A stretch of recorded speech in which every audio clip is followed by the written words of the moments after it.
Bahkan Nabi SAW sudah menjelaskan Masjidil Aqsa itu akan dikepung oleh orang-orang Yahudi. Itu sudah dulu, sejak lama Nabi Muhammad SAW memberitakannya untuk kita. Nabi SAW di dalam hadis An-Nawas bin Sum'an radhiyallahu anhu, beliau yang bercerita tentang Dajjal yang akan muncul di akhir zaman, yang akan muncul di akhir zaman. Dajjal yang diikuti oleh orang-orang Yahudi itu akan dibunuh oleh Nabi Isa alaihissalam di sana, di tempat yang tidak terlalu jauh dari Masjidil Aqsa. Nabi Isa alaihissalam dalam keyakinan umat Islam itu hidup, masih hidup di atas langit sana. Di akhir zaman akan turun. Nabi Muhammad alaihissalam bersabda dalam hadis riwayat Muslim 2937, "Fabainama huwa kadzalika," ketika Dajjal kondisinya seperti itu, "idz ba'atsallahu al-Masiha ibna Maryam alaihi salatu wassalam yanzilu indal manaratil bayda syarqi Dimashq baina mahrudatain." Nabi Isa alaihi salam turun dari langit di arah timur kota Damaskus, Suriah, di menara berwarna putih. Itu Nabi Isa alaihi salam turun sana. Kemudian fala yahillu likafirin yajidu riha nafasihi illa mata wa nafasuhu yantahi haitsu yantahi tarafuh.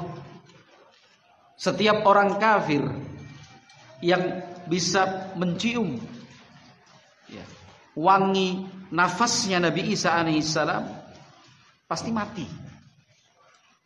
Padahal aroma nafas Nabi Isa alaihissalam itu jauhnya sejauh beliau memandang. Fayatlubuhu hatta yudrikahu bibabi luddin fayaqtulahu. Nabi Isa turun itu mencari Dajjal,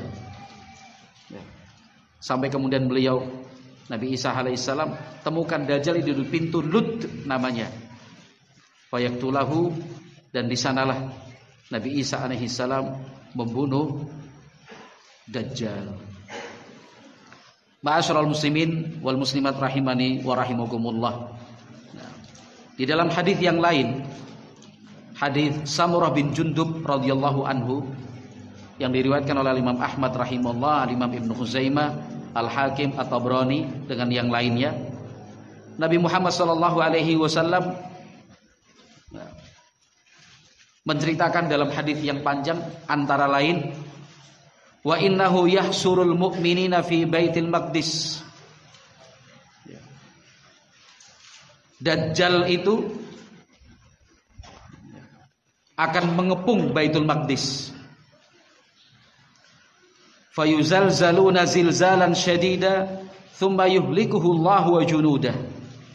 Kemudian pihak pengepung ini akan mengalami gempa dan goncangan yang sangat hebat sekali.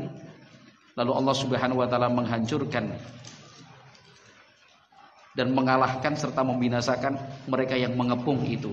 Hatta inna jazamal haiti au aslal haiti, bahkan dalam riwayat yang lain wa aslas syajarati la yunadi ya mu'min au ya muslim hadza yahudi. Dalam suasana perang seperti itu, orang Yahudi sudah hancur, kalah. Setiap dinding bisa berbicara, batu bisa berbicara, pohon bisa berbicara. Semuanya mengatakan ya mukmin au ya muslim hadza yahudi. Muslim, orang beriman, nih di belakang saya orang Yahudi sembunyi. Faktulhu, bunuh dia. Itu kondisi akhir zaman, sehingga kita nggak usah takut dan khawatir. Wah, nanti kalau Masjidil Aqsa dikuasai Yahudi seperti yang nggak mungkin, nggak bisa. Jangankan Yahudi, Dajjal saja, pimpinannya kaum Yahudi, nggak bisa masuk ke sana. Karena Masjidil Aqsa dan Baitul Maqdis itu dijaga oleh para malaikat-malaikat Allah Subhanahu wa taala. Nah, Al-Imam Ahmad rahimahullahu taala dan Al-Imam Tirmidzi dan yang lain meriwayatkan sebuah hadis dari Rasulullah sallallahu alaihi wasallam. Beliau menyatakan, yaqtulu ibnu Maryam ad-Dajjal bi Babiluddin. Nabi Isa bin Maryam akan membunuh Dajjal di gerbang Lud namanya. Di manakah Lud itu? Lud adalah sebuah wilayah di negara Palestina sekarang. Kurang lebih 16 km dari arah kota Yafa dan 5 km dari arah kota Ramallah. Ya, kita biasa nyebut Ramallah. Ya. 26 km dari arah Baitul Maqdis. Dan Rasulullah sallallahu alaihi wasallam sudah menjelaskan untuk kita di dalam sebuah hadis yang diriwayatkan oleh Imam Abu Dawud rahimahullah dan yang lainnya, Imam Ahmad, Ibnu Abi Syaibah dan lainnya, kata Nabi sallallahu alaihi wasallam dalam hadis Aisyah, suatu saat dakhala alayya Rasulullah sallallahu alaihi wasallam wa ana abki. Rasulullah masuk ke rumah, saya menangis, kata Aisyah. Faqala li ma yubkiki. Nabi Muhammad kemudian bertanya, kok kamu nangis? Faqultu ya Rasulullah, dzakartu Dajjal fabakaitu. Wahai Rasulullah, saya kok teringat tentang Dajjal, makanya saya menangis.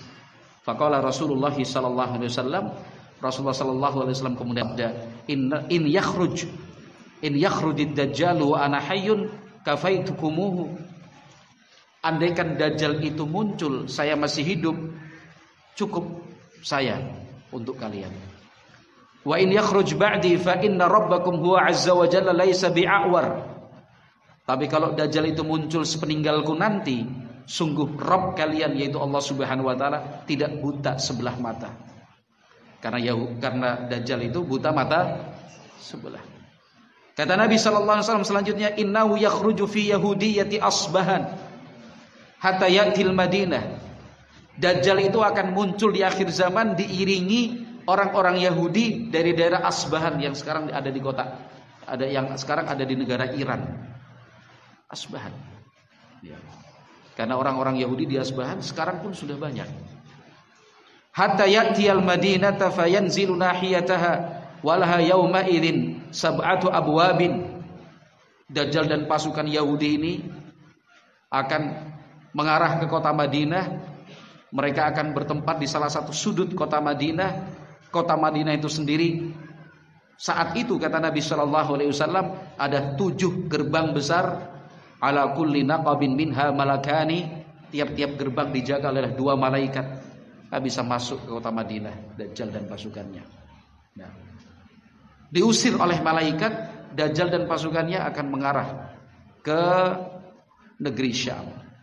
Yang kemudian di sana di daerah Palestina, Nabi Isa alaihi salam turun membunuh Dajjal di pintu atau gerbang Lud namanya. Dajjal mati, Yahudi habis. Tidak ada lagi yang tersisa satu Yahudi pun di atas muka bumi ini. Mati semua. Kata Nabi sallallahu alaihi wasallam, "Tsumma yamkuthu Isa alaihi salatu wassalam fil ardi 40 sanatan imaman adlan hakaman muqsita." Setelah itu selama 40 tahun lamanya Nabi Isa alaihi salam akan memimpin kaum muslimin di seluruh dunia sebagai imam yang adil, pemutus yang bijak alaihi salatu wassalam.